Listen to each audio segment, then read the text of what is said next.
Olá, pessoal, tudo bem?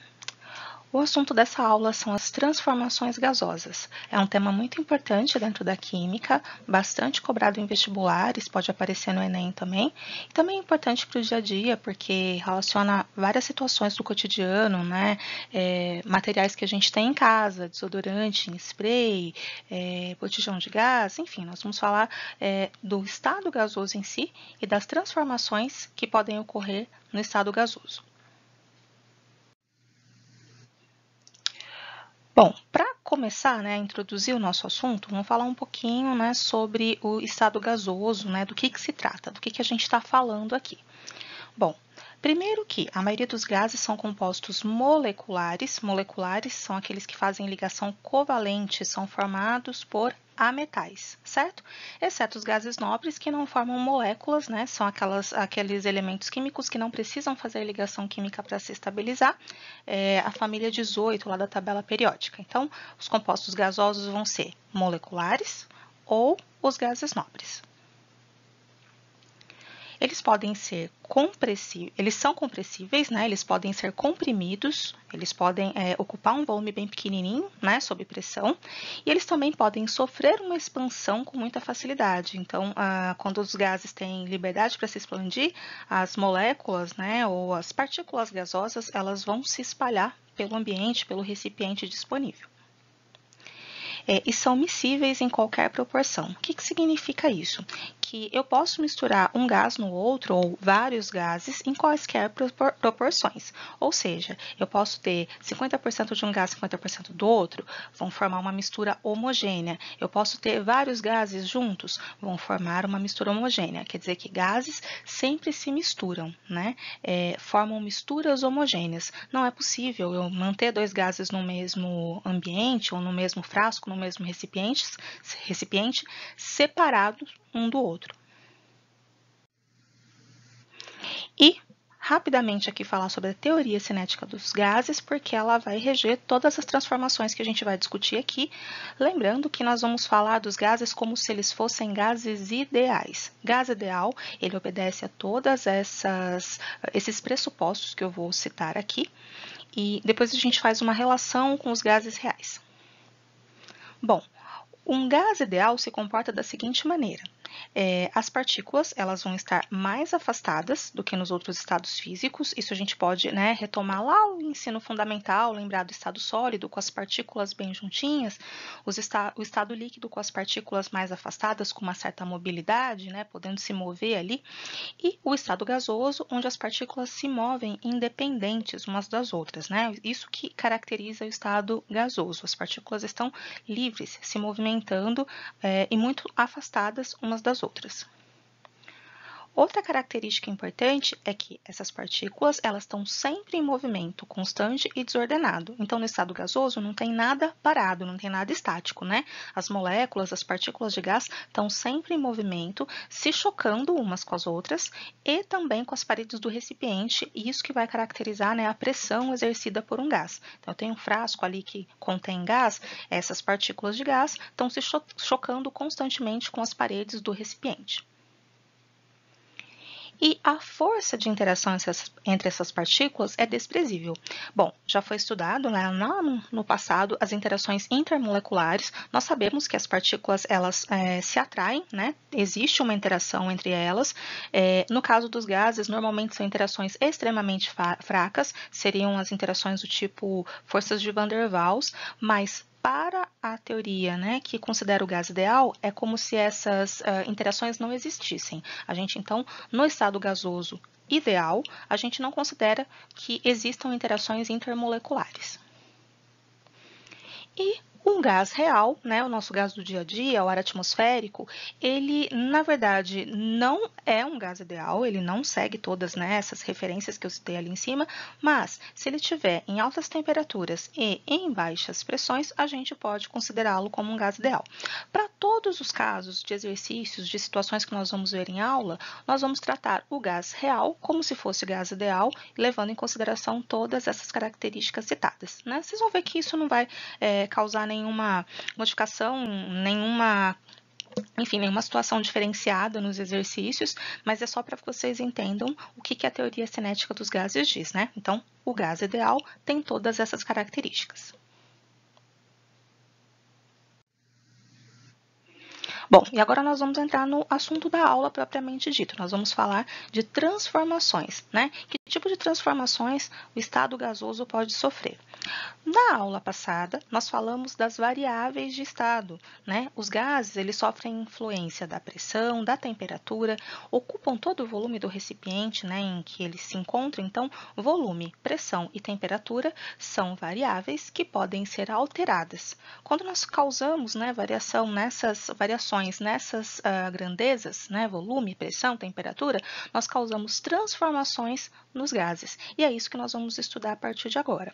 Nós vamos estudar essas três variáveis, o volume, a pressão e a temperatura, e como que elas influenciam no estado gasoso.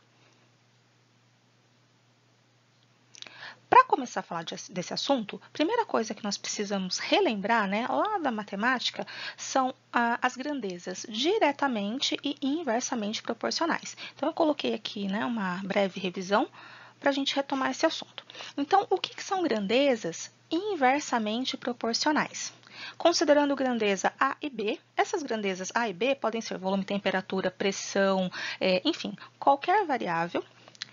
Quando uma grandeza cresce e a outra decresce proporcionalmente, nós dizemos que elas são inversamente proporcionais. Então, quando uma aumenta e a outra diminui, a gente vai ter que o produto entre os seus valores é uma constante. O que é produto? É uma multiplicação. Nessa representação aqui, eu escolhi colocar, né, um sinal de multiplicação como um asterisco. Então, A vezes B sempre vai dar um valor constante, desde que essas grandezas, A e B, sejam inversamente proporcionais. Ou seja, enquanto uma cresce, a outra diminui. Já as grandezas diretamente proporcionais são aquelas que crescem ou decrescem na mesma proporção. Então, se o A está crescendo, o B vai crescer na mesma proporção. Se eu dobrar uma quantidade relativa a A, eu vou dobrar a quantidade relativa a B. Quando grandezas são diretamente proporcionais, uma dividida pela outra vai sempre me dar um valor constante, ou seja, A dividido por B é igual a um valor constante sempre que eu estiver falando, né, de grandezas diretamente proporcionais, certo? E aí, né, aquele raciocínio, se eu dobrar o A, eu vou dobrar o B também. Ok? Então, são relações com grandezas genéricas, mas a gente vai aplicar a volume, pressão e temperatura no caso dos gases. Bom, a partir de agora, nós vamos discutir os três tipos de transformação gasosas diferentes, e depois nós vamos juntar esses três tipos numa única situação, certo? Bom, o primeiro tipo de transformação que um gás pode sofrer, nós chamamos de transformação isotérmica.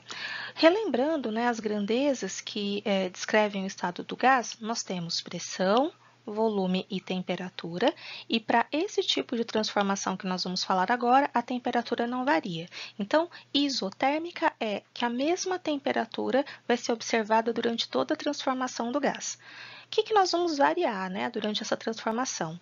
A pressão e o volume, que são grandezas inversamente proporcionais. Quando uma aumenta, a outra diminui. Então, dobro a pressão, o volume cai pela metade, né? Essa é a relação ali entre grandezas inversamente proporcionais. Vou até mostrar como é que a gente pode representar matematicamente.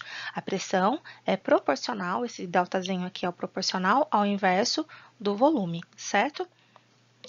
Bom, vamos ver isso num exemplo. Considerando uma massa fixa de gás, então, uma mesma quantidade de gás que vai passar pelo processo do início ao fim, não vou acrescentar nem remover gás, e uma tabela que descreve 4 momentos da transformação desse gás. Que transformações? Na primeira linha ali da tabela, eu relaciono o volume igual a 8, então quando o gás ocupa um volume de 8 ml, a pressão nesse recipiente é de 1 atm. Quando eu multiplico pressão por volume, eu obtenho um valor constante, que neste caso, nesse exemplo, é 8. Bom, segundo caso, segundo momento desse gás, quando a pressão é 2, então eu aumentei a pressão, né, da primeira para a segunda linha, a pressão dobrou e o volume diminuiu para 4, diminuiu pela metade. 2 vezes 4, né, multiplicando pressão por volume, eu obtenho 8. Isso se repete nas outras duas linhas logo abaixo. Ó. Aumento a pressão para 4, diminuo o volume para 2 e aumento a pressão para 8 e diminuo o volume para 1. Multiplicando pressão por volume, sempre obtenho o valor constante, 8, neste caso. Graficamente, né, colocando esses dados no gráfico, a gente consegue observar a seguinte situação. Ó. No eixo X, coloquei o volume em ml, né? E no eixo Y, a pressão em atm, marquei os pontos correspondentes ali, ó. O primeiro ponto, lá em cima, vou chamar de ponto 1, né? Para a gente diferenciar um do outro, ó. Esse vai ser o meu ponto 1. O ponto 1, ele relaciona o volume igual a 1, lá embaixo, e a pressão igual a 8. 8 vezes 1, 8. O segundo ponto representa ali aquele momento em que a pressão vai a 4, enquanto o volume, 2. 4 vezes 2, 8. Terceiro ponto representado no gráfico. Pressão cai para 2 e o volume aumenta para 4. E o último ponto, representado aqui nesse gráfico, pressão igual a 1 e o volume igual a 8. Eu poderia marcar outros pontos ali, aumentar mais, diminuir, enfim, mas eu acho que 4 pontos já são suficientes para a gente olhar o perfil desse gráfico. Se vocês observarem, o gráfico ele não vai definir uma reta, né? A gente pode até tentar ligar esses pontos, obviamente que aqui na mão não vai ficar, né, uma curva muito fiel ao que ela seria, mas seria algo desse tipo, ó. É o que a gente pode relacionar aqui com uma hipérbole. Então, essa curva, ela vai descendo ali, se aproximando do eixo do volume, né? E vai, né, se aproximando ali do eixo da pressão, mas nunca vai tocar, porque o volume nem a pressão podem ser zero. Então, o gráfico é uma espécie de... é uma hipérbole, certo? Isso a gente chama, esse tipo de gráfico, de isoterma. É um gráfico que representa uma transformação isotérmica. Agora, o que eu quero pegar de importante desse gráfico? Bom, que toda vez que eu multiplico a pressão por volume num determinado ponto, vai ser igual ao valor da pressão vezes o volume num outro ponto, e assim por diante, podendo pegar qualquer um desses pontos disponíveis.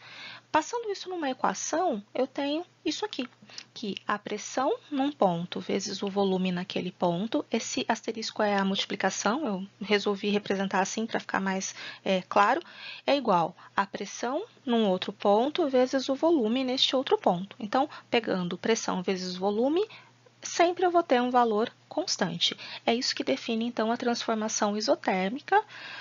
A gente caracteriza, né, dá nome como lei de Boyle, mas não precisa se preocupar em memorizar nome de lei. O importante é que esse tipo de situação acontece quando a temperatura é constante durante uma transformação gasosa. Bom, segundo tipo de transformação, retomando ali, né, as nossas três variáveis de estado, pressão, volume e temperatura, nesse caso, a pressão ficará constante. Nós vamos chamar isso de transformação isobárica, né? A variação vai acontecer na temperatura e no volume, que nesse caso, são diretamente proporcionais. Lembrando que temperatura, né, mede a agitação das partículas e, óbvio, né, natural que quando as partículas se agitam mais, a tendência é que elas se afastem, ocupando um volume maior. Então, quanto maior a temperatura, maior o volume. A nossa maneira de representar isso, né, é que a temperatura ela é diretamente proporcional ao volume, certo?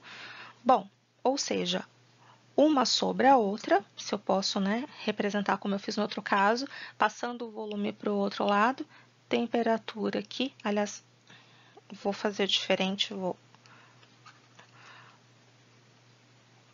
1, que é um valor constante aqui, proporcional volume sobre temperatura, certo? Só para a gente ter uma noção. Para chegar naquele raciocínio, para retomar aquele raciocínio lá de trás, em que quando as grandezas são diretamente proporcionais, uma dividida pela outra sempre vai dar um valor constante, tá? Bom, vamos pensar num exemplo agora, né? Considerando uma massa fixa de gás, como fizemos no exemplo anterior, né, uma quantidade de gás igual no início e no final do processo, eu montei uma tabelinha, agora com menos valores, porque vocês já vão reparar que não é necessário tantos pontos, uma situação em que o gás vai estar a 200 Kelvin, né, temperatura absoluta sempre em Kelvin, ocupando um volume de 4 ml.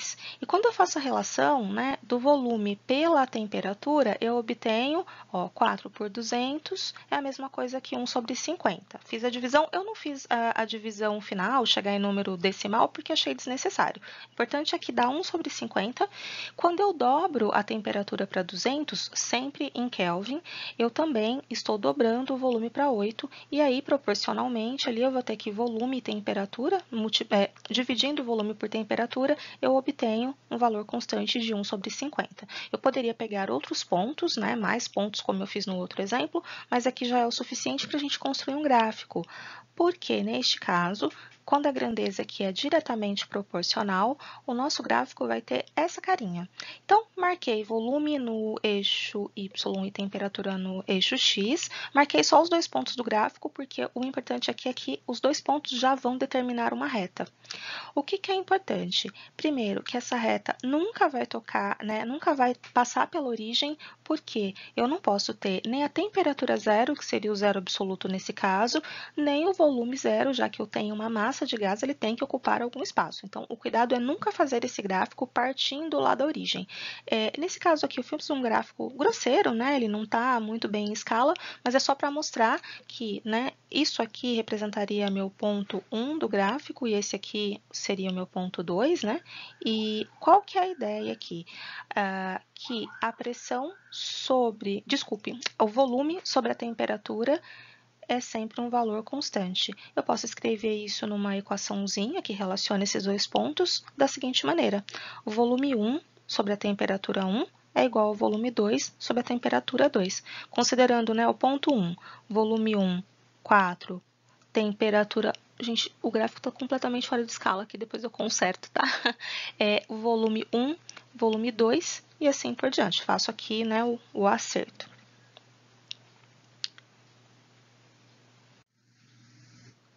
Terceiro caso, transformações isocóricas. Essa aqui eu coloquei os 3 nomes possíveis porque eles podem aparecer. Isocóricas, isométricas ou isovolumétricas.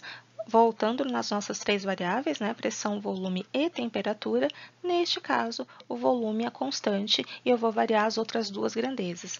Lembrando que pressão é diretamente proporcional à temperatura. Como assim, né? Quando eu aumento a temperatura de um gás, lembra das partículas se agitando? Essas partículas vão se chocar com mais força contra as paredes do recipiente que contém esse gás. Então, aumentar a temperatura, consequentemente, vai causar um aumento de pressão. O que eu posso fazer? Eu posso reescrever isso aqui, ó, que a pressão, vou passar a temperatura dividindo, ela é diretamente proporcional. Então, uma sobre a outra vai dar um valor constante, ou um representar constante. Partindo novamente para um exemplo similar aos outros 2, considerando uma massa fixa de gás, agora aqui com uma tabela também, só que agora envolvendo pressão em quilopascal, que é uma unidade muito usual ali de pressão, inclusive Pascal é a unidade adequada pelo sistema internacional, e a temperatura sempre absoluta, sempre em Kelvin. Eu tenho aqui a relação entre pressão e temperatura, sempre dando uma constante, relação, né, no caso, divisão. Então, quando a pressão é 500 e a temperatura é 300, faço a divisão de uma pela outra, obtenho 5/3, e dividindo a pressão, quando eu dobro pela temperatura também que dobra, né, proporcionalmente, eu continuo obtendo 5/3 só para mostrar que o valor é sempre constante. Aplicando novamente isso num gráficozinho, né? Lembrando que esse tipo de gráfico jamais passará pelo zero ali, né? Pela origem do gráfico, porque temperatura não pode ser zero e pressão também não, já que eu tenho uma quantidade de gás, né? Uma massa fixa de gás.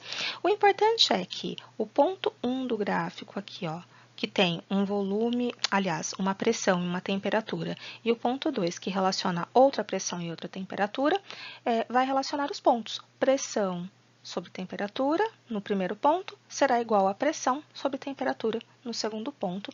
E nós temos aqui, então, uma lei, a gente chama de lei de Charles. Não é importante o nome, é importante relacionar com transformação isocórica, ou isovolumétrica, ou isométrica. Os 3 nomes estão corretos. Então, vimos aqui as três possibilidades, sempre, né, variando duas das grandezas ali e deixando uma delas fixa, mas existem situações que são, enfim, mais específicas, que variam todas as grandezas. É o que nós vamos ver agora. É possível, então, relacionar os três tipos de transformação e aí deixar que todas as variáveis sofram alteração. A gente vai ter, então, uma equação chamada equação geral dos gases ou equação geral das transformações gasosas. O importante é que as três grandezas vão ser relacionadas. Então, eu vou ter uma combinação das três equações. Então, eu tenho que a pressão vezes o volume sobre temperatura é uma constante, então, situação 1, situação 2, eu posso relacionar as três grandezas. O que é importante aqui? Se a temperatura for constante, eu posso omitir o fator temperatura no denominador. Se o volume for constante, eu posso omitir o volume no denominador. E se a pressão for constante, posso omitir a pressão no numerador. Falei denominador para o volume, perdão. Então, eu posso omitir as grandezas que não variam, certo? Então, essa equação aqui é importante memorizar, que pressão vezes volume sobre temperatura é um valor constante. Levando em consideração que a gente tem que tomar cuidado com as unidades, né? Tem que ter uma certa coerência, as unidades de pressão têm que ser as mesmas no início e no final, ou seja, na situação 1 e na situação 2, assim como as unidades de volumes. Então, posso usar diversas unidades, posso usar litros, posso usar centímetros cúbicos, mas sempre usando unidades semelhantes no início e no final da transformação. E, por último, e muito importante, nunca, jamais usar a temperatura em Celsius ou em qualquer outra escala de medida. Sempre a gente vai usar a temperatura em Kelvin. Isso é uma regra e tem que se lembrar desse tipo de transformação que já vimos em aulas anteriores para passar, né, para fazer uma conversão de temperatura. A temperatura em Kelvin é dada por a temperatura em graus Celsius mais 273. Essa transformação é importante ter em mente porque ela é muito utilizada em exercícios. Então, agora nós vamos colocar em prática, né, na resolução de alguns exercícios, aqueles conceitos que nós acabamos de ver, né? As transformações variadas, mantendo ou não mantendo variáveis constantes. Vamos aplicar as formulinhas, tentar entender como é que o gás se comporta quando sofre variação de temperatura, de pressão ou de volume, ou das três grandezas simultaneamente, enfim. Bom, todo exercício a gente começa selecionando os dados, então é isso que a gente vai fazer aqui. Vou ler o exercício, vou selecionar os dados e depois aplicar a fórmula. Bom, questão número 1. Uma amostra de gás nitrogênio está submetida a 0,3 atm em um recipiente de volume 2 litros. Então, ele deu o volume inicial e a pressão inicial. Mantendo-se a temperatura fixa, com essa frase ele nos diz que a transformação é isotérmica, não há variação de temperatura, e o volume vai ser alterado até atingir uma pressão de 1,2 atm. Qual é esse volume?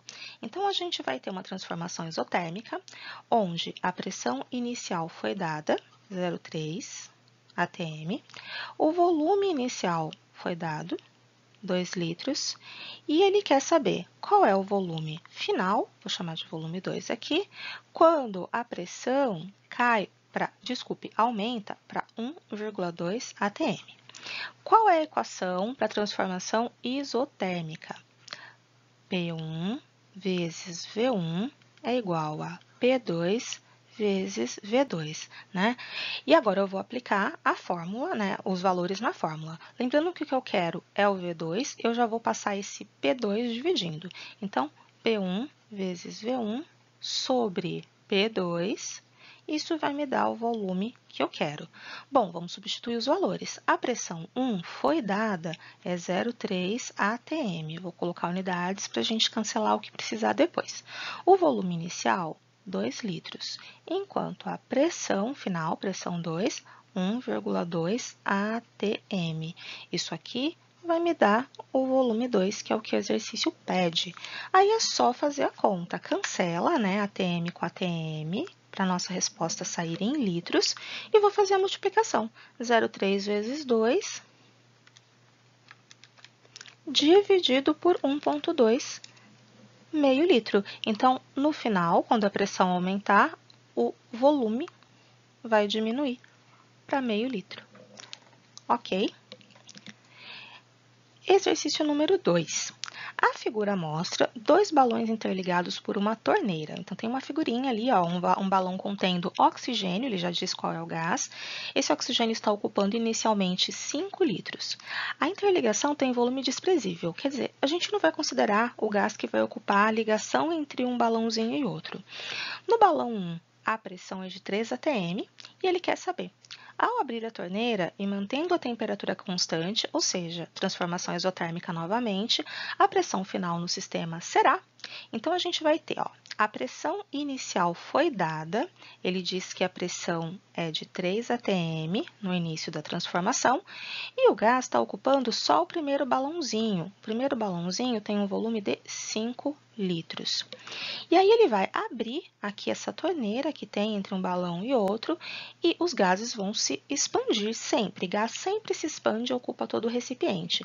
Um cuidado é que o gás ele não vai passar todo para o recipiente de 7 litros. Ele vai se espalhar e vai ocupar os dois recipientes simultaneamente.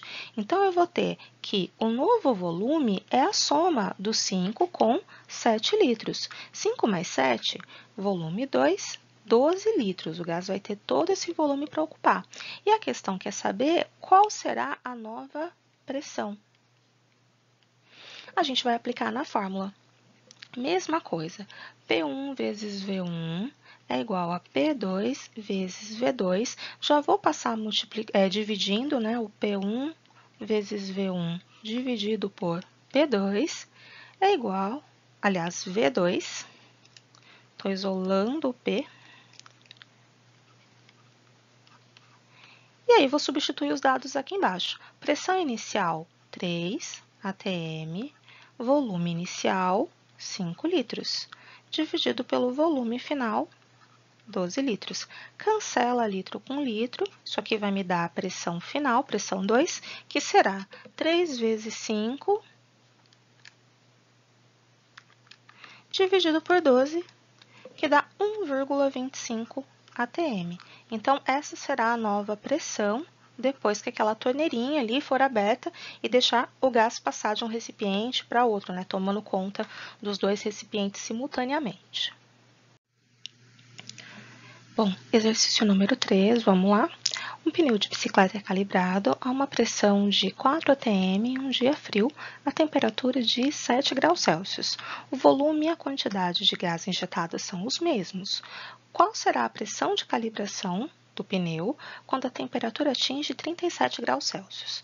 Esse exercício, bom, o que eu preciso, né, me atentar? O volume não varia, então a transformação é isocórica, e a quantidade de gás dentro do recipiente, no caso dentro do pneu, também não. Então, é uma massa fixa de gás, ou seja, posso aplicar aquela equaçãozinha que relaciona a pressão no momento inicial com a temperatura inicial, pressão no momento final com a temperatura final em Kelvin, temperatura absoluta.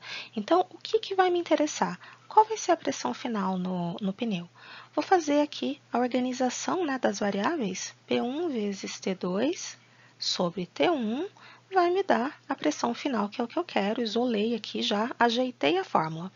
Vamos colocar os dados tomando cuidado com as temperaturas, porque a temperatura inicial, que ele cita ali como 7 graus Celsius, não pode ser usada dessa maneira. Ela tem que ser passada para Kelvin, 280 Kelvin, usando, né, os fatores lá de conversão. A gente tem que aumentar, né, 273 unidades. Como que fica o T2? 37 graus Celsius mais 273, 310 Kelvin. Agora, com esses valores, né, e com a pressão inicial que ele deu, que é 4 atm, a gente substitui os valores na fórmula. P1, 4 atm, vezes a temperatura 2, que é 310 Kelvin, dividido pela temperatura 1, que é 280 Kelvin. Pronto, isso vai me dar o valor da pressão. Cancelo pressão com unidade de pressão, né, que é Kelvin. Vou fazer a multiplicação. 4 vezes 310 dividido por 280, eu vou chegar num valor aproximado aqui de 4,4 atm. Observando as alternativas, eu não tenho nada parecido, mas eu tenho alguns casos ali, ó, na B e na D, valores em milímetros de mercúrio. Vou fazer essa conversão de unidades para poder comparar. Cada atm é o equivalente a 760 milímetros de mercúrio. Já vimos essa transformação em aula anterior. Para 4,4 atm, qual será a pressão em milímetros de mercúrio? É 4,4 vezes 760 dividido por 1. Eu vou chegar aqui, a pressão é 3.344 milímetros de mercúrio. Consegui, então, encontrar a alternativa adequada, alternativa B. Questão número 4. Ao sair de viagem, o motorista calibrou os pneus de seu veículo, colocando em seu interior 2 atm de pressão num dia quente, 27 graus Celsius. Ao chegar ao destino, mediu novamente a pressão dos pneus e encontrou uma pressão de 2,2 atm. Considerando desprezível a variação de volume, aqui então tem um detalhe importante, volume constante, a temperatura do pneu ao final da viagem será, então, colocar na fórmula, né? Eu tenho que relacionar a pressão com a temperatura no início e no final do processo, no final da transformação.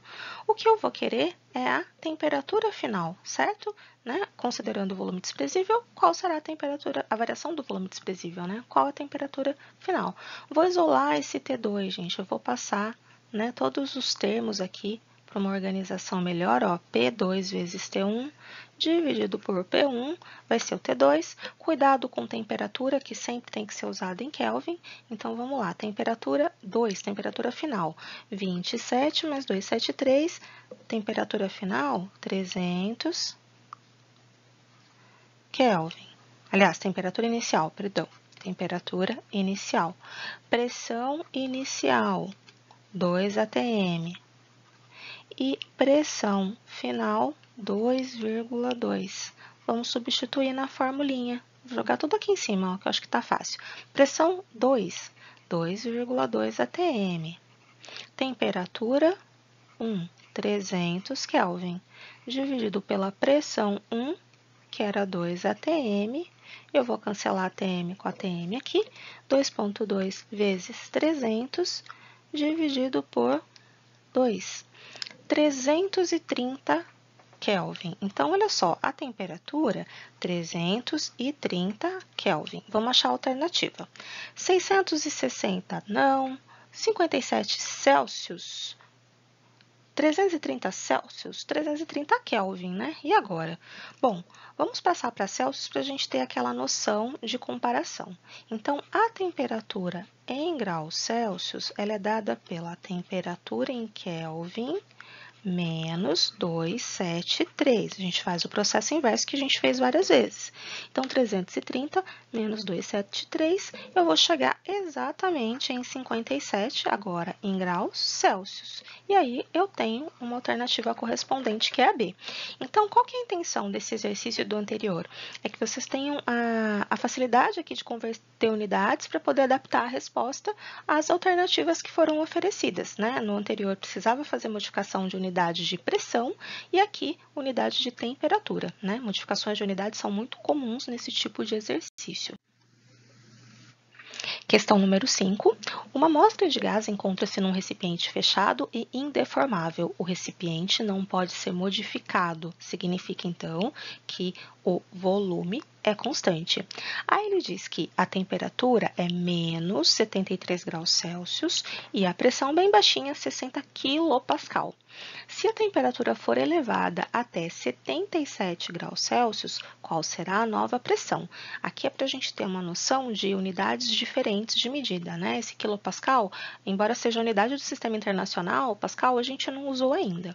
Então, ó, volume constante, né? Recipiente fechado.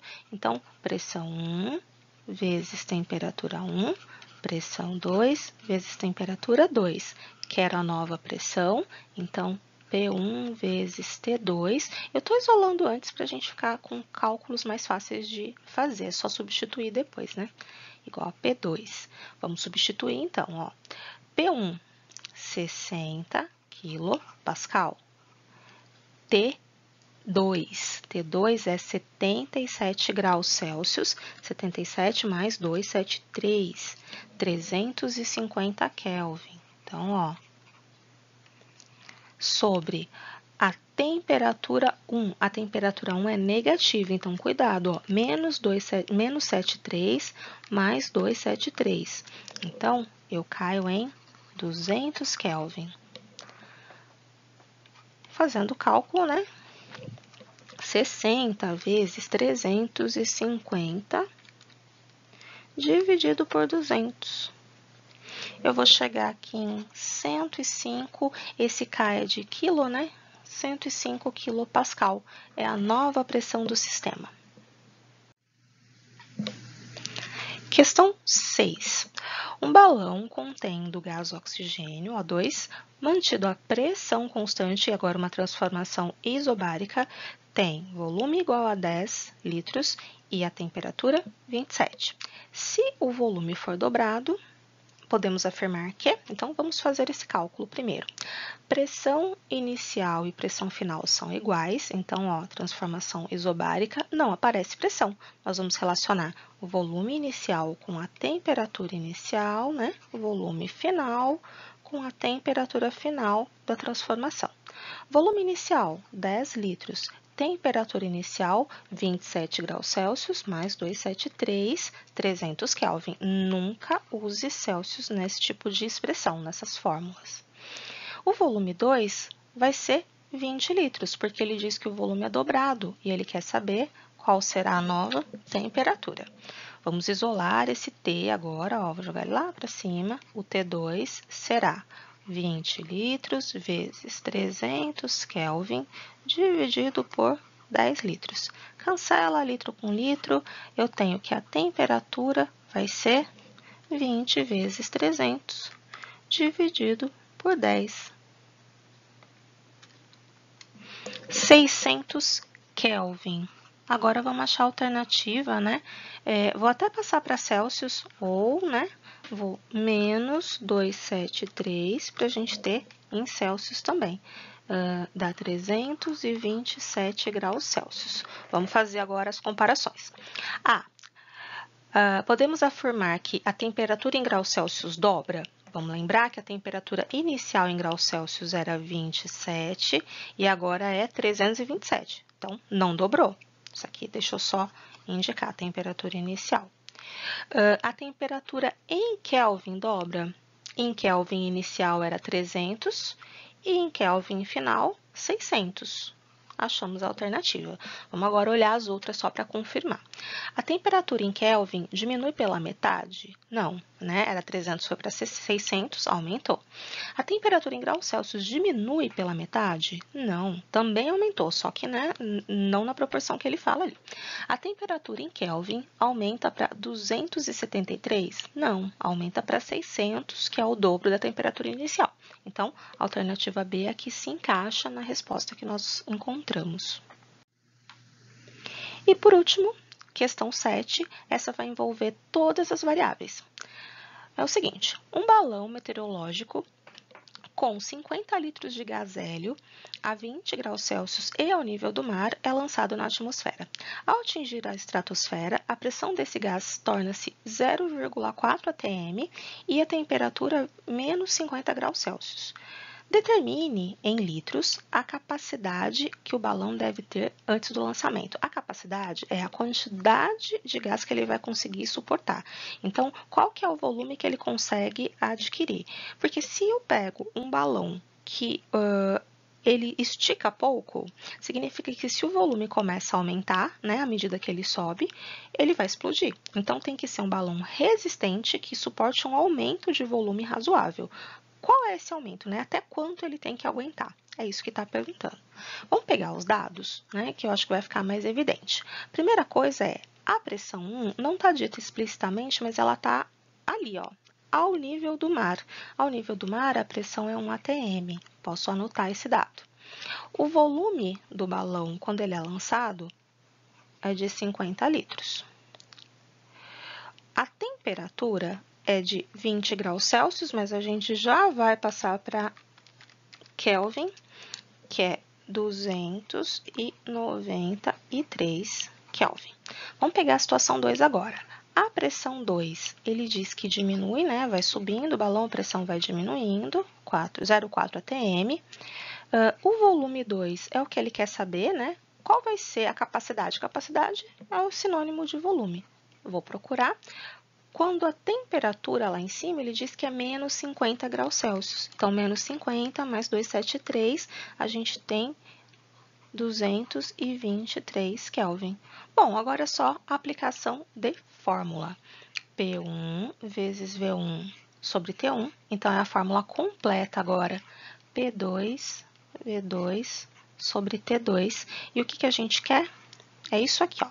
Então, o que eu faço? Eu passo esse T2 multiplicando, eu vou ter P1, V1 vezes T2 dividido por T1 vezes P2. É isso aqui que eu vou obter, né? E aí eu encontro, um novo volume. O volume é o que eu estou isolando lá, o V2. Vamos fazer as substituições, então, com os valores. Vou até mudar de cor aqui, ó. Pressão inicial, 1 atm, vezes o volume inicial, que eram 50 litros, multiplicando também pela temperatura 2, temperatura final, 223 Kelvin, sobre temperatura inicial, 293 Kelvin, vezes a pressão final, 0,4 atm. Isso aqui vai me dar um novo volume, né? O volume, a capacidade do balão. Então, eu vou ficar com esses valores, ó. 50 vezes 223 dividido por 293 vezes 0,4, aproximadamente 95. E unidade, né? Como é que eu vou saber se eu fiz certo ou não? Kelvin, cancelei com Kelvin, atm com atm, ó o volume aqui em litros, justamente do jeito que o exercício pede. Então, ó, calculadinho. Esse balão, então, ele tem que ter uma capacidade de 95 litros para poder suportar, né, essa variação tão grande ali de pressão, que diminui bastante, a temperatura também diminui. Então, o que vai acontecer ali é uma expansão do gás de 50 litros até 95. Ok? Bom, foram exemplos, né, de transformações primeiro isotérmicas, isobáricas, isovolumétricas separadamente, e depois um caso onde a equação ela apareceu completa, porque todas as variáveis estão sofrendo alteração. Na hora de resolver exercícios, então, muita atenção ao enunciado, né, a informação sobre os dados, principalmente o cuidado para converter a temperatura sempre na hora de fazer o cálculo, tem que usar temperatura absoluta, temperatura em Kelvin. As outras unidades, né, elas vão sendo adaptadas de acordo com o que a questão pede, com os dados que vocês vão tendo ali do enunciado, ok? Bons estudos, então.